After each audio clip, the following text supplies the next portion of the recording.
Assalomu alaykum. Bir daqiqa shoshmang. Urush, nafs urush ketmoqda azizlarim, shiddat bilan ketmoqda-da. Yetim yesir beva bechoralar bir-birida non topish uchun qancha qiynalib yotgan vaqtida siz bilan biz boylik ortidan quvib nafsimizga qul bo'lib yashamoqdamizda. Rahbarlarni ko'p gapirmasa ham bo'ladi. Dunyo rahbarlari yer talashib, boylik talashib ona sayyoramizni ishdan chiqarmoqda-da. Bu ketishda 4 yil uzog'i bilan 5 yilda juda og'ir ahvolga tushib qolamiz-da.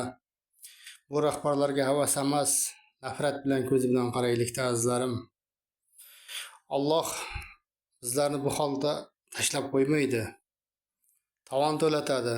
To'laganda ham juda katta tovon to'laymiz. Undan ko'ra yon atrofimizda qiynalgan oilalarga, yetim yesir beva bechoralarga ko'mak beraylik. Zero olib ketadiganimiz savob amallar va gunohlar, qoladigani esa mehr, oqibat va yaxshilik. Fikr mulohaza qilib ko'ring. Yoqqan bo'lsa laykni bosing, do'stlarga ulashib yuboring. Sog' salomat bo'ling.